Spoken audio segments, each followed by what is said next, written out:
cualquier tipo ¿no?, de irrupción, de escándalo político, de irrupción de la paz en un territorio, en hoteles que pueden estar perfectamente situados en África, han destruido los materiales que yo estaba por instalar o las instalaciones que yo había puesto a su disposición. Son arbitrables estas irrupciones del tercero, ¿no? Estas actuaciones de terceras partes, cuando Leticia nos decía que el arbitraje es una materia eminentemente contractual y que procede de la voluntad de las dos partes a someterse, o yendo, como iremos posteriormente, al sector público, ¿qué sucede cuando en un procedimiento de licitación o de contratación pública, una de las partes que se siente perjudicada por la asignación de un contrato a un tercero encuentra que en su solicitud, en su personación en el pliego de condiciones, sí se contenía una cláusula arbitral y, sin embargo, en aquel que fue finalmente favorecido por la administración no se contenía? Se puede arbitrar, se puede integrar la litis arbitral con una tercera parte que no era parte del convenio arbitral. Pues todas estas son cuestiones que ya les adelanto que no están absolutamente resueltas y que en muchos casos dan lugar a gran controversia y creciente controversia, porque me permitirán que yo sea un poco menos optimista que las anteriores intervenciones, pero la experiencia mía y de ustedes en controversias que al final se terminan ventilando ante organismos judiciales o arbitrales es que la buena fe da poco de sí.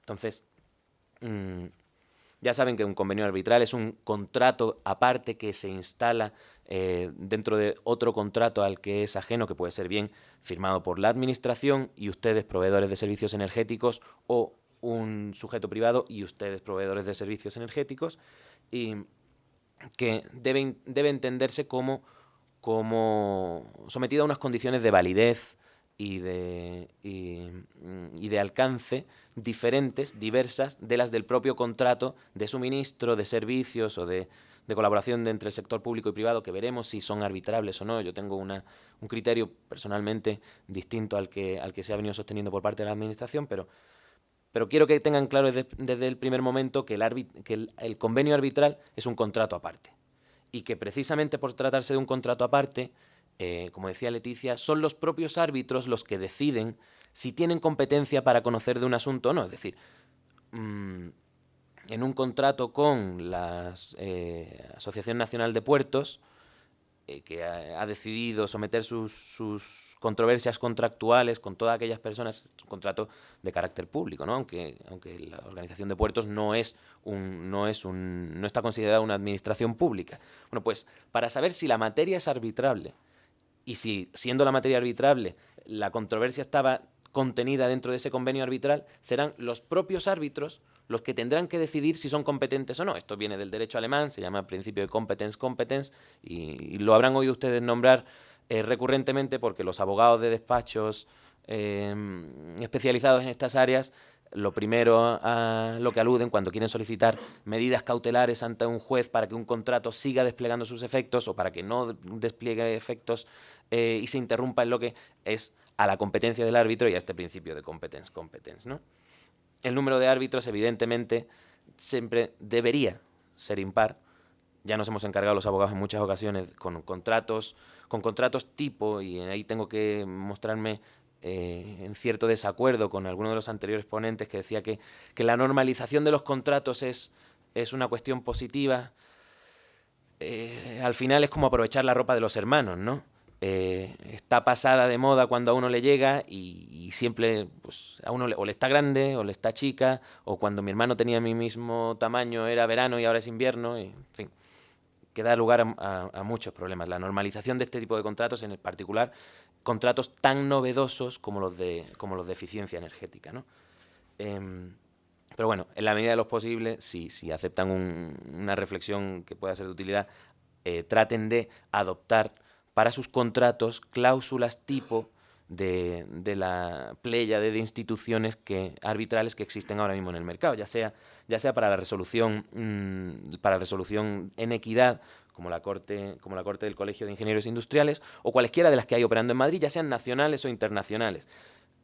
Si quieren una orientación por tipos de especialidad también hay mucha información en Internet, pero las de carácter nórdico o británico son más especialistas en asuntos financieros. Es decir, si ustedes tienen típica cuestión con la entidad bancaria que les va a proporcionar los fondos para que ustedes puedan asumir los proyectos, quizás sería mejor que cuando tengan carácter internacional, quizás fuera mejor que fueran a instituciones como la London Court o la Stockholm Court, que son, digamos, más especialistas en temas financieros.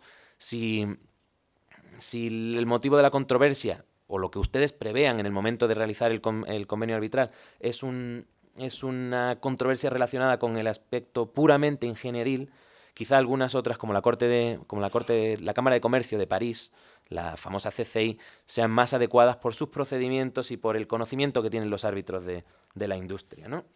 Eso en el ámbito internacional. Dentro del ámbito nacional, la Corte de Madrid, por ejemplo, la Corte del Colegio de Abogados de Barcelona, son cortes tremendamente especializadas, y en el ámbito de los contratos administrativos, como lo veremos, hay un nuevo tribunal que ha aglutinado a gran parte de los expertos en derecho administrativo, que no se les escapa a ustedes, que es absolutamente importante para llegar a una solución satisfactoria en contratos de eficiencia energética suscritos con la administración pública, con organismos de la administración pública que no tengan el carácter de administraciones públicas. Es absolutamente importante el conocimiento de derecho administrativo que tenga el enjuiciador. Porque si no distingue un pliego de condiciones de un contrato de colaboración entre el sector público y privado, y hay muchos abogados y muchos juristas que no lo hacen, difícilmente puedan, en sede de prueba, los ingenieros que operen como especialistas, o los testigos, o los representantes de las partes, difícilmente van a poder entablar un cierto diálogo con el árbitro. Y bueno, ya con un juez ni les cuento, ¿no? Porque en muchas ocasiones hemos observado, y lo habrán observado ustedes también, como ante los tribunales, que bastante hacen, ¿no? Nos encontramos que tenemos señalado para la celebración de una vista, en la que hay un contrato de instalaciones en una fábrica en Tudela de Navarra de cientos de millones de euros, y que con carácter inmediatamente previo había un divorcio, y que prácticamente tienen señalado para la ventilación, que no dudo que el divorcio sea una cuestión extremadamente sensible y muy importante para los contrayentes, pero no transmite a personas como ustedes, que asumen un extraordinario riesgo financiero, la seguridad mínima, las garantías mínimas que una cuestión de tal importancia requiere, ¿no? Bueno, yendo más en concreto a los contratos de eficiencia energética dentro del sector privado, quería pasar a uno de los casos que me pidieron que preparara, y que se trata de un contrato en concreto que no ha sido sometido a arbitraje, y que, como les adelantaba, probablemente se tratará de un derecho que no verá satisfecho la empresa de ingeniería que en su caso nos contrató, y que por motivos evidentes no les voy a facilitar, que correspondía con la realización de un contrato de eficiencia energética en una empresa situada en el campo de Gibraltar, y más concretamente dentro del perímetro del Peñón, y por tanto en tierras pertenecientes al Reino Unido. No hubo en este contrato cláusula de sumisión, ni a fuero, ni a arbitraje. Es decir, no se eligió por parte de los ingenieros que firmaron el contrato a qué juez me quiero ir, ni qué ley quiero que sea aplicable, y no habiéndolo para un juez, tampoco lo había para un árbitro. En cuyo caso se produce algo muy habitual en su mercado, que es la presentación de un proyecto modificado. Es decir, usted me había dicho que la consistencia de las piedras que había que retirar era de X, es de X elevado al cubo, yo tengo que invertir el triple de hombres y el triple de recursos, me tiene usted que compensar, o si no, yo no puedo llevar a cabo la obra, o le pierdo dinero a la obra. Frente a esto, la contraparte se remitió a el Convenio de Bruselas de 1968, que es el que aplica en tierras gibraltareñas, pero que en todo el resto de Estados miembros de la Unión Europea es de carácter prácticamente idéntico, pero por vía de un reglamento comunitario, el famoso Bruselas 44/2001, ¿no? que es el que decide en base al cual se decide sobre la competencia judicial. Es decir, un determinado contrato, ya sea, como ha hablado Juan Miguel, ya sea de suministro, ya sea de servicios, cada contrato se asigna por el lugar donde tenga que ser cumplido, por el lugar donde se produjera la firma del mismo, o su prestación más significativa, tal, es destinado en ausencia de decisión por las partes a unos determinados tribunales, que en este caso eran los tribunales del Reino Unido. Exactamente igual pasa con la ley aplicable. O sea, ya saben ustedes que en estas cuestiones, o sea, cuando hay una controversia no es solo qué juez lo decide, sino con base en qué ley lo decide. Es decir, nos podemos encontrar que hay una sumisión, por eso los contratos normalizados son muy complicados, porque en estas modificaciones que se hace a las 12 de la noche, ¿no? del día inmediatamente anterior a la firma, dice el abogado de una de las firmas, bueno, pues yo me quedo con la ley aplicable y tú te quedas con el juez. Bueno, pues en estos casos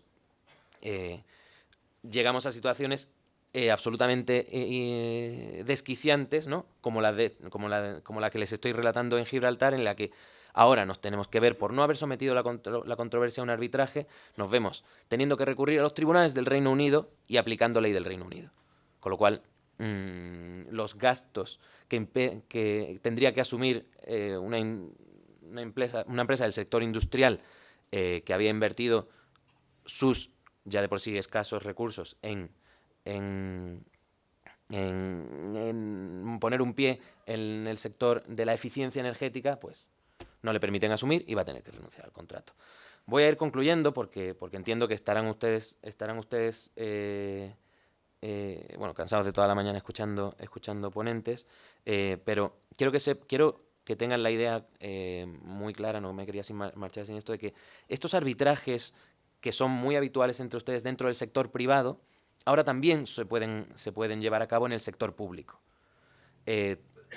No sabría yo ni siquiera delimitar, y para eso tenemos aquí un catedrático de Derecho Administrativo, todos los casos en los que la contratación pública, cuando no es llevada a cabo por entes que sean considerados administración pública, es decir, el gobierno, los ayuntamientos, tal, que versen sobre materia eminentemente contractual y onerosa, que normalmente tengan ustedes como guía aquellos casos en los que conocería de la controversia el juez civil y no el juez administrativo. En estos casos, a partir les decía, de 2010 y con carácter ya, digamos, más oficial después del Real Decreto Legislativo de 2011 que modifica la Ley de Contratos del Sector Público, pueden ustedes llevar a la administración a solventar sus controversias en sede arbitral y no en sede judicial, con todas las ventajas e inconvenientes, para que ustedes lo tengan claro ahora cuando vayan a suscribir un contrato, ventajas e inconvenientes las mismas que en el ámbito privado. Es decir, van a tener ustedes especialistas, en este caso en derecho administrativo, si eligen, o incluso especialistas en ingeniería, que les permitirán establecer un contexto de diálogo y de solución del conflicto mucho más próxima. Van a tener ustedes ciertas garantías de confidencialidad que en el ámbito judicial no van a tener. Si tienen ustedes un remedio, que existirán y los tendrán ustedes en su cabeza, digamos, insólito, novedoso, revolucionario, para concluir en un ahorro energético, lo último que les interesa es que en el primer contrato en el que los trabajadores de la empresa con la que ustedes estaban contratando no llevaron a cabo las actuaciones mínimas necesarias de diligencia para que el ahorro efectivo se produjera, lo último que quieren ustedes es tener que poner encima de la mesa esa tecnología delante de un juez para que sea de público conocimiento de toda su competencia al día siguiente. Entonces, piensen, y ya con esto concluyo, en cuáles son las ventajas para ustedes en términos de ejecución, en términos de cercanía con la materia, en términos de coste, en términos de tiempo, si les conviene o no acogerse a un convenio arbitral. Por favor, cuando se acojan a un convenio arbitral, traten de hacerlo con una cláusula tipo de la Corte para evitar convenios arbitrales que sean inejecutables. Piensen si les conviene y, sobre todo, sepan que ahora podrán hacerlo tanto en el sector privado como en el sector público. Y con esto concluyo. Bueno, muchas gracias por su atención.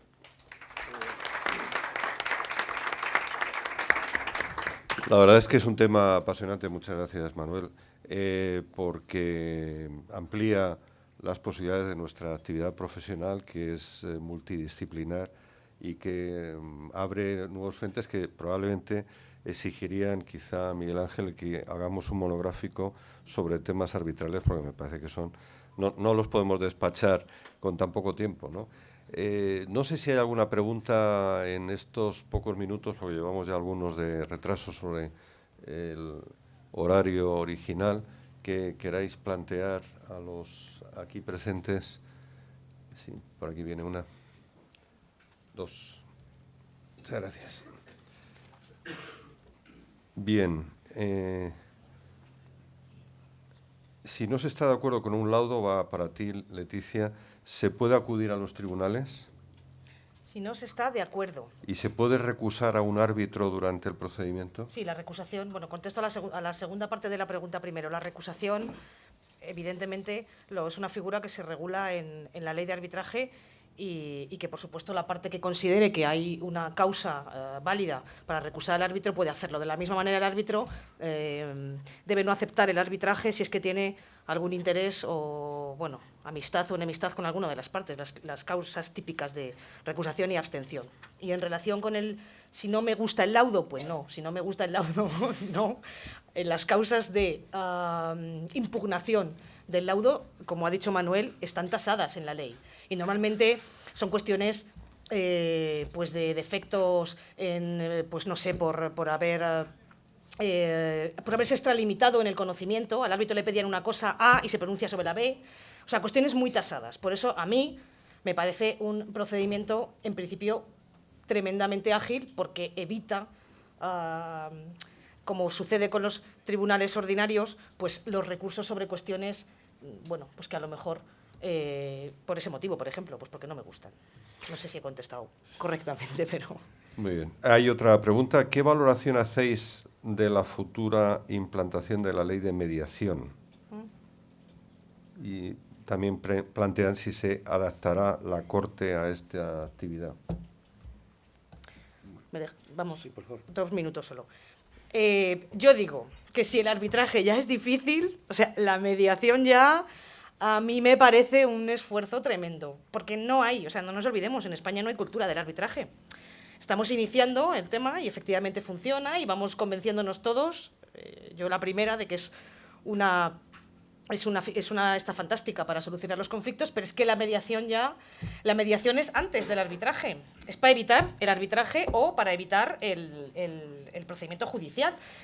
Y además no es vinculante, no tiene fuerza de cosa juzgada, en fin, hay una serie de cuestiones ahí que la hacen, bajo mi punto de vista, es una opinión personal, poco atractiva esa figura. Es verdad que la ley de mediación está anunciada y, por supuesto, la Corte del Colegio de Ingenieros Industriales de Madrid se adaptará a ella. Pero a día de hoy, igual dentro de un año no me vuelvo a sentar aquí y digo que es fantástica, a mí no me convence. No sé qué opinas tú. Mi experiencia particular es que en España vamos, está feo decirlo, ¿no? Y parece que siempre es la misma cantinela, pero vamos con bastante retraso con respecto al resto de la Unión Europea y respecto al resto del contexto internacional. Ya hay desde hace tiempo una directiva de mediación que debía haber sido traspuesta, pero finalmente el último gobierno dejó afortunadamente por cierto, dejó en el armario la ley española de mediación, pero el retraso mayor o menor, o sea, los árboles no nos deben hacer dejar de ver el bosque, es que hace ya años que este es un camino que se inició por la Asociación Americana de Arbitraje y digamos los generadores de opinión más importantes de Harvard, Yale y tal, y se está llevando a cabo con mucha efectividad en países que nos van muy por delante, como Holanda, en particular Holanda, Suecia, Francia, donde la mayor parte de las grandes empresas ya han incluido en sus contratos cláusulas de mediación y, bajo ciertas circunstancias, mediaciones obligatorias y vinculantes. Entonces, ¿que vamos por detrás? Sí. ¿Que nos va a costar acostumbrarnos? También. pero igual que el arbitraje se está extendiendo cada vez más y cada vez con menos idea de elitismo, la mediación es inevitable. Muy bien, y vistos la tipología de proyectos de eficiencia energética de los que se ha hablado esta mañana, ¿vosotros consideráis que el arbitraje, que es más cercano que la mediación, el arbitraje es aplicable a resolver las diferencias que se podían presentar en este tipo de proyectos? Bueno, en mi caso, absolutamente. De hecho, algunas de las controversias en las que ahora mismo estamos en el despacho implicados se han iniciado como procedimientos judiciales, y en el momento en el que el material refractario de un horno que tenía que producir un cierto nivel de ahorro y que por las condiciones ambientales de presión y tal, la parte contraria, y en este caso el administrador judicial, han visto que aquello quedaba muy por encima de la capacidad de esfuerzo que ellos tenían que asumir, se ha firmado una cláusula arbitral con posterioridad y se ha sometido a arbitraje. Entonces, tiene todo el sentido, incluso más, no ya en arbitrajes de derecho, sino aquello que Díez Picazo llama el arbitrio de un tercero. Es decir, especialistas que dicen, oye, si aquí no hay una controversia de que yo haya hecho mal o que exista una responsabilidad, sino que el ahorro que se previó se ha frustrado por tales motivos que no son achacables a ninguna de las partes, y la nueva situación del contrato es esta. Muy bien, pues de nuevo agradeceros vuestra presencia, nos ayuda a desarrollar nuestra actividad profesional, y a todos recordaros que continuamos a las 4:15 con la tercera sesión, que es sobre tecnologías y empresas de servicios energéticos.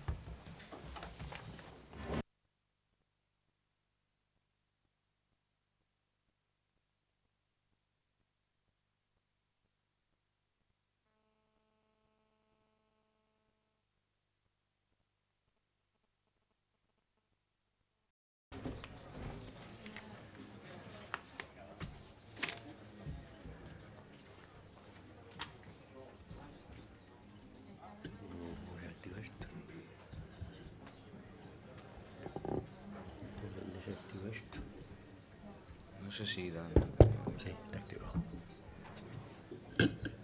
Buenas tardes y bienvenidos a la tercera sesión de tecnologías y empresas de servicios energéticos. Esta sesión la vamos a estructurar en dos etapas. La primera, digamos que en general está organizada de forma que tras las sesiones de la mañana, que han sido las dos conferencias magistrales y la parte regulatoria, ahora vamos a presentar, con la ayuda de los participantes en el panel, que es un panel realmente de lujo, realidades concretas de casos de aplicación de eficiencia energética, con el objetivo de ver que eso es algo real. O sea, usando lo de Santo Tomás, de ver para creer, pues ahora vamos a presentar casos que se pueden ver y se pueden tocar. Y nos ha parecido que hay uno que destaca por su entidad y por lo mucho que se discute, que es el tema de redes inteligentes y contadores inteligentes en su implantación y en su operación. Y esa va a ser la primera de nuestras sesiones. Luego haremos una mesa redonda donde se hará esa presentación general. Como decía, esa primera sesión se titula Smart Grid, Smart Operation y Smart Metering, y es un proyecto de la eléctrica sueca de Vattenfall. Lo va a presentar Ángel Silos, que es ingeniero industrial por la Escuela de Barcelona, es premio con matrícula de honor del proyecto de final de carrera, es responsable de protección y telecontrol de media tensión en Schneider Electric. En su trayectoria, pues aparte de la carrera que ya he comentado, tiene una poderosa especialización en temas de informática. Ha publicado también numerosos artículos en revistas y ha dado cursos sobre el tema. Y ya no voy a tomar más tiempo, le voy a ceder la palabra porque eso es lo realmente importante. Pues Ángel, por favor. Gracias, Jaime. Buenas, pues bueno, en primer lugar agradecer por parte de Schneider y también personalmente la participación, agradecer al colegio la participación que tenemos en esta jornada de eficiencia energética, y en la que bueno, vamos a presentar el tema de Smart Grid, ¿no? O sea, ¿qué es Smart Grid? Pues bueno, yo creo que son básicamente estas dos palabras, ¿no? Smart Operation y Smart Metering. Dentro de ello veremos el proyecto Vattenfall. Bueno, inicialmente vamos a hacer una pequeña introducción en relación a lo que sería el concepto de Smart Grid, ver los principios generales y estas dos particularidades, Smart Operation y Smart Metering. Y más adelante pues, nos adentraremos en analizar pues, la implementación física de este concepto de red inteligente. Analizaremos el proyecto Vattenfall, que es una realidad en Suecia, dentro de la compañía Vattenfall, y comentaremos otros proyectos de Smart Grid que Schneider Electric lleva haciendo desde hace años. Bien, inicialmente la red eléctrica de distribución pues, era una red en que disponíamos de una generación centralizada, con centrales nucleares, de gas, diferentes centrales que elevábamos la tensión y hacíamos un transporte en alta tensión. A partir de aquí pues, aparece una distribución en media tensión que finalmente pues, dentro de esa red de distribución en media acababa en una red de distribución de baja tensión, con una serie de cargas finales pues, residenciales, industriales. El flujo de energía era direccional. Ahora, desde hace unos años, sobre todo a partir de los 80 ya, que empezaron a haber cogeneraciones, nos encontramos que la generación, sigue habiendo una generación centralizada, pero tenemos una generación distribuida, tanto una generación renovable, cogeneraciones que pueden aportar directamente a la red de media tensión y una generación distribuida que incluso pues, amenaza en ese sentido en entrar dentro de la baja tensión, ¿vale? Según el último Real Decreto de autoproductores de poca potencia que lo tuvimos en este diciembre. Aparte, pues aparece una carga especial como es el vehículo eléctrico, en la que se empieza a tratar, se empieza a pensar en un futuro que va a estar implantada dentro de la estructura eléctrica. Bien, ahora el flujo de energía ha cambiado, ya no es unidireccional, sino que está en todos los sentidos y se permite la posibilidad de tener, se permitirá en un futuro poder tener autoconsumo, incluso pues, producción, como decía, en baja tensión. Entonces, de alguna manera tenemos que cambiar. Ha cambiado la red eléctrica, pues la manera de gestionarla debe cambiar en ese sentido. Y esto es lo que pretende el concepto Smart Grid, la red inteligente. Hacer de alguna manera que podemos gestionar esa energía, ese flujo de energía que está en dos direcciones, como veíamos, pues entre las distribuidoras, en las compañías distribuidoras y los clientes finales. Establecer una serie de vínculos. Bien, para ello hay tres conceptos que son clave para poder llegar a construir la Smart Grid del futuro, la red eléctrica del futuro, que es la gestión de la red, como comentaba, la integración de energías renovables, es un punto, bueno, pues ya se está haciendo en España, en ese sentido, y establecer un vínculo entre el operador del sistema, bueno, aquí en España es red eléctrica, podemos bajar a lo que sería la distribución en media tensión, pues Endesa, Iberdrola, todas las compañías eléctricas y los clientes finales. Aquí está la gracia en establecer pues, una serie de condicionantes variables de tal manera que se permita una eficiencia dentro de la red. Estas tres cosas se pueden llegar a realizar con las opciones de Smart Operation and Smart Metering. La gestión de la red correspondería a la Smart Operation, es la posibilidad pues, de controlar la red, luego veremos pues, posibilidades de eficiencia en este sentido, y el Smart Metering nos va a permitir conocer qué consumos tenemos en cada momento y qué generación tenemos y cómo poder distribuirla de esa manera.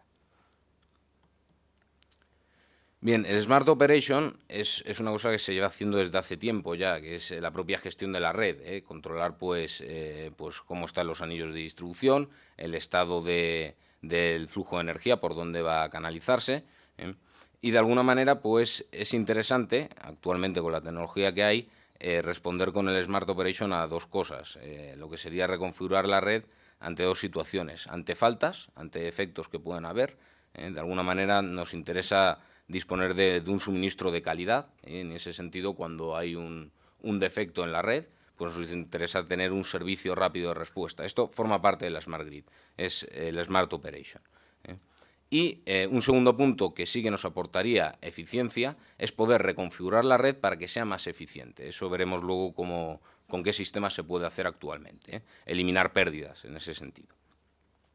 ¿Necesidades para poder disponer de esto? Pues bueno, todo lo que es la distribución en media tensión, pues poder tener celdas y equipamientos motorizados que se puedan automatizar, podamos abrir y cerrar a distancia, equipos de telecontrol y telesupervisión en la red que de alguna manera nos permitan saber el estado en ese momento de la red y poder maniobrar esa parte de la red. Y un punto muy importante que nos permitirá tanto pues, detectar faltas como eliminar pérdidas dentro de la red, hacerla más eficiente, es el DMS.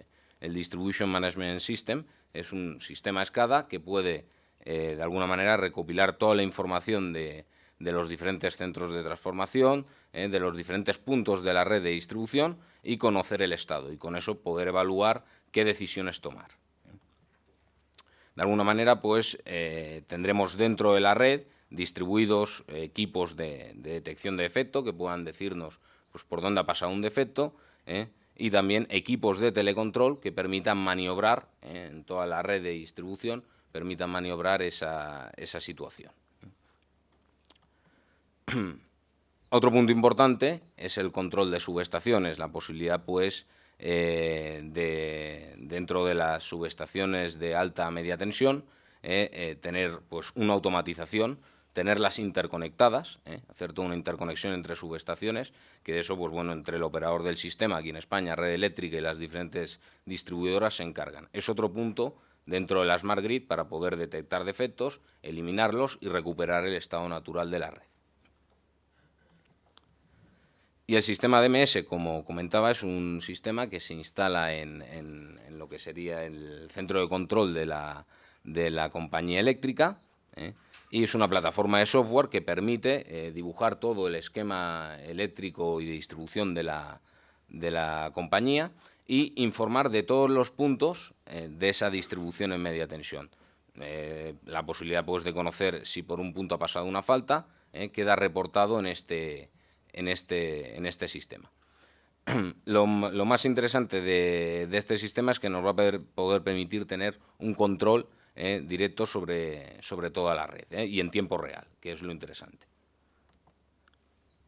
¿Qué nos permite este sistema de DMS? Como contaba, pues bueno, un control en tiempo real, una base de datos técnica, la posibilidad de disponer de información que ocurra pues, en esa parte de la instalación, poder datar de toda información técnica que haya podido ocurrir en los centros, disponer pues, de toda esa información en tiempo real, todas las señales que pueda tener un centro, una puerta abierta, un defecto que haya pasado, disponer de esa información. Gestionar los defectos en la red. Estos sistemas DMS incluyen la posibilidad de realizar algoritmos de detección con la información que tengamos de los detectores de defecto que pueda haber en la red aérea y en la red subterránea que comuniquen y que estén fijados en este centro. Podremos tener algoritmos que nos permiten localizar exactamente dónde se encuentra el defecto, la posición concreta del defecto. Y no es necesario instalar una gran cantidad de equipos de detección de paso de falta. Los algoritmos pues, ya tienen en cuenta una serie de datos de la red y pueden acabar identificándonos esa situación. Ya hay pues, diferentes, dentro de Schneider hemos instalado diferentes DMS en varias compañías y se están probando toda esta serie de algoritmos. Y simulación de situaciones reales, pues es un punto bastante importante en el sentido de que pues, sobre una red podremos simular qué es lo que puede ocurrir ante un defecto y cuáles serían los tiempos de reacción de los diferentes elementos. Y el punto importante yo creo que es clave dentro del DMS y que ahora mismo pues, se está explotando es, como comentaba antes, la reducción de pérdidas de energía. Como hemos visto antes, la generación pues, está distribuida y dentro de un anillo de media tensión de una compañía o varios anillos podemos tener lo que sería diferentes generaciones, fotovoltaica, alguna cogeneración, diferentes situaciones.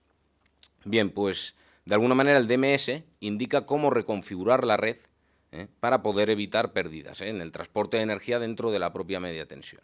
En ese sentido, pues a lo mejor nos encontramos con la posibilidad de reconfigurar la red, una serie de interruptores, abrir y cerrar diferentes anillos dentro del mallado de la red para que el transporte de energía sea más eficiente, conociendo la generación y los consumos que haya en cada centro. Eso actualmente las compañías ya lo tienen. En parte muchas compañías tienen la posibilidad de conocer qué medida hay en el centro de transformación y obviamente qué medida hay en la generación en ese momento, con lo que integrándolo dentro de uno de estos sistemas se puede reconfigurar la red y evitar pues puntas que pueda haber de consumo que nos estén supliendo, pues poderlas minimizar y hacer una red más eficiente en ese sentido. Esta es la parte clave y más eficiente, podemos decir, del DMS. Bien, esto lo que he comentado era la operación de red, la posibilidad pues de cambiar, reconfigurar la red, hacerla más eficiente, dar una mejor calidad de servicio, en ese sentido, una mejor calidad de suministro ante defectos que puedan ocurrir. Otro punto interesante es, como comentaba, el Smart Metering, la posibilidad de, una de las opciones es integrar las energías renovables. Smart Metering, ahora veremos luego con el proyecto Vattenfall en qué consiste, pero básicamente de alguna manera nos interesa conocer en tiempo real la demanda que podamos tener dentro en una compañía eléctrica. Es interesante conocer la demanda que pueda tener de consumo dentro de su red, ¿no? Para poder cubrirla pues con diferentes generaciones.